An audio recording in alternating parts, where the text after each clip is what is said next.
Right, let's try and do a bit of our NG2 practical project based on this scene right here from the 1990 version of Stephen King's It.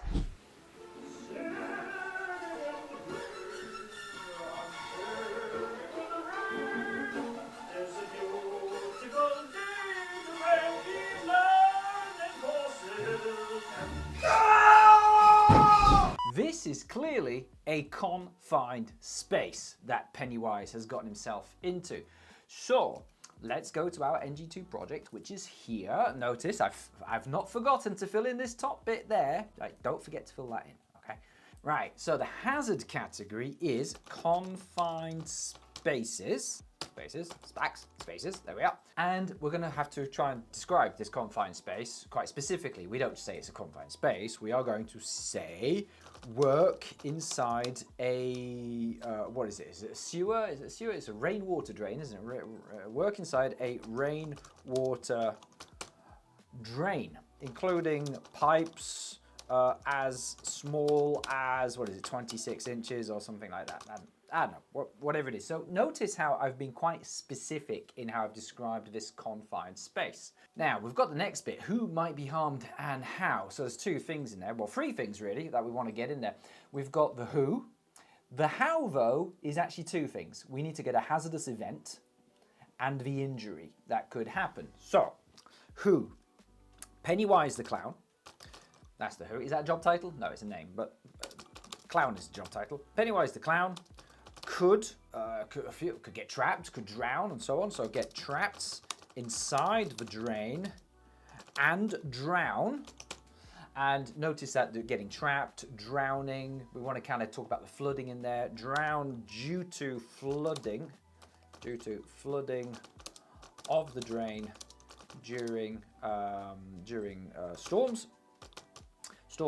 Drowning, you could argue, is an injury already. It's a specific type of injury. It's like, like when you drown, you're dead, aren't you? You're dead. So you could say that's enough, but just in case the examiner's a bit of a muppet and doesn't realize that when you drown, you die, we're actually going to point out that they're dead and die. There we are. So we've got three things. We've got a who, and we've got a how, and we have an injury in there.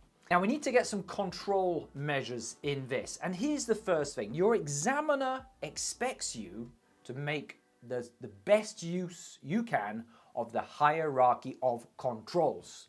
So my first question is, using the hierarchy, is what the flipping heck is the clown doing in the drain? It's like, if you want to kidnap children and murder them, you don't have to go down a drain, right? This clown has magical powers of some description.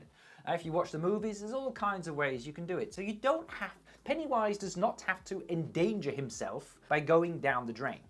So, and it might be worth just pointing out here, I'm going to quickly just go to the Safe Work in Confined Spaces Approved Code of Practice and Guidance. And if we look at our table of contents in here, we'll see on page 21, we've got a whole section on preventing the need for entry. So we look there and it says, in the UK law, no person at work shall enter a confined space to carry out work for any purpose unless it is not reasonably practicable to achieve that purpose without such entry. Now, it is arguable, is Pennywise at work? Probably not, so technically the law probably doesn't apply. Nevertheless, we should avoid the need for entry. And so to show the examiner that we are doing that, let's get that down on our recommended controls. So we could say set up a project team to redesign the task or drain to avoid the need for entry. Now, that's quite a difficult thing to do, and it's quite vague as to what that's going to look like. So we're just going to get a project team together to begin with. So the time scale for that could be 3 months. And the responsible job person's title, you decide what that is. Let's just say it's an operations director, maybe, who's going to set that team up. And we could then follow that up with an extra action to implement the findings, the recommendations of that project team. So implement the recommendations of above project team.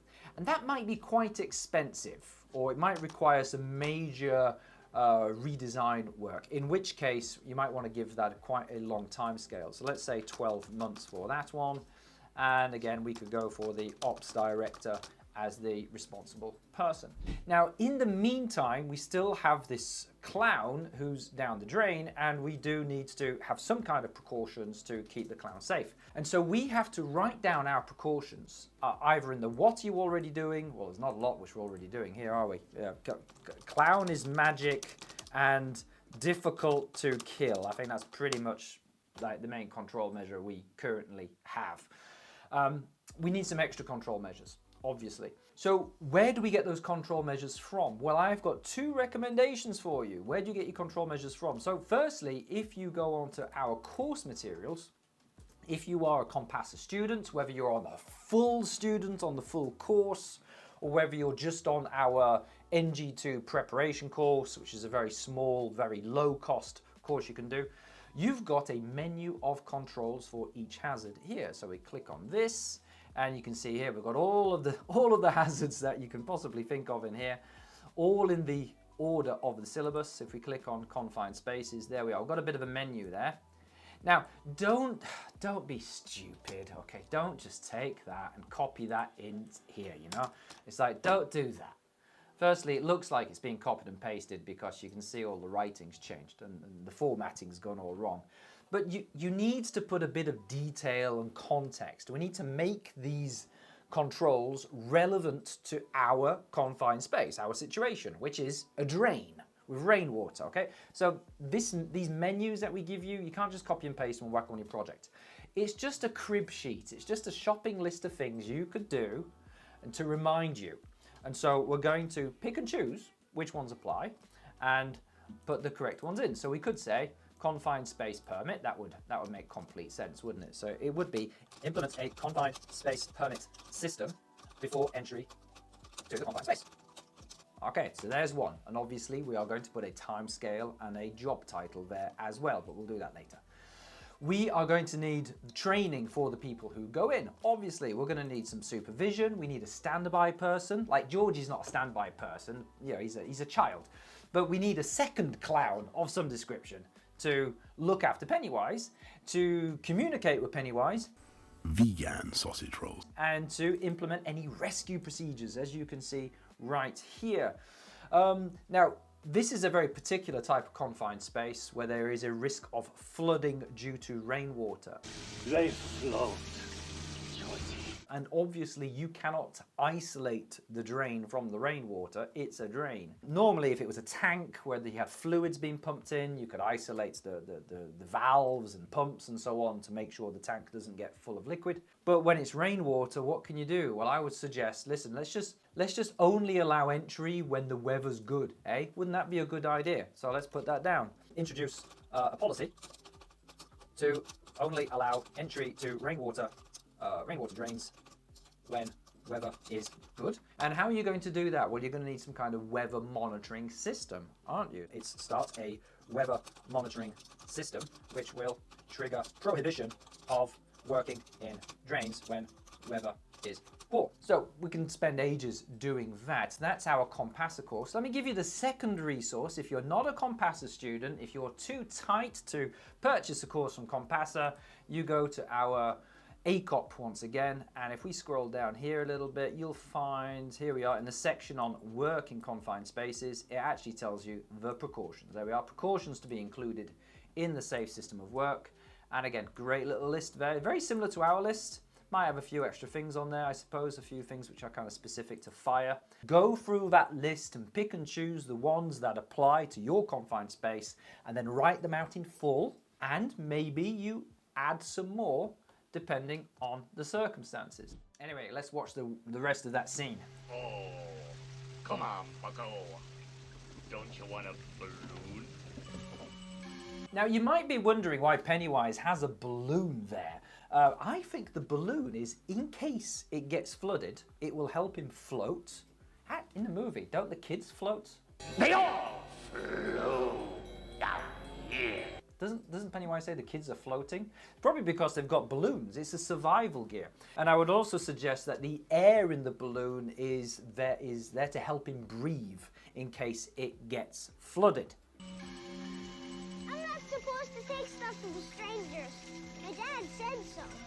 Very wise of your dad, Georgie. Very wise indeed. I, Georgie, am Pennywise the Dancing Clown. You are Georgie. So now we know each other. Okay, if you're a health and safety professional, that is not the best way of building rapport with your team. I say build a relationship with people, but saying your name and repeating their name and saying, now we know each other and now you're going to do exactly what I say, that is not good practice in the workplace. T-Rex, I guess so. I gotta go. go without this. My toes! Exactly. Go on, kiddo. Take it. Oh, you want it, don't you, Georgie?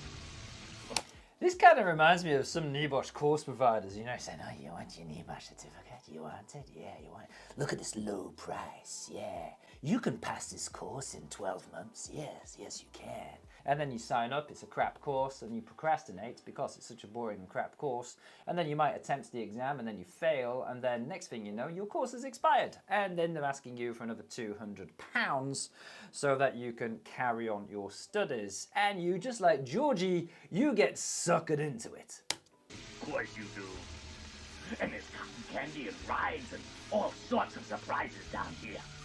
And balloons. It's got all kinds of animations and pictures we've stolen from the internet. Of course, of course. Come on, you want it, don't you? It's only an extra £200. All colors. Do they float? Oh, yes. They float, Georgie. They float. And when you're down here with me, you float too! It's worth just pointing out, when they made this movie or miniseries, they didn't actually put the actor down the drain. If you look closely at that image, he is completely superimposed on some kind of green screen, so it just looks a little bit fake. And so they avoided the need to enter the drain during making of the movie. Hey, NEBOSH student, would you like to buy a course? Oh, come on. You know me. I'm that guy from the web chat.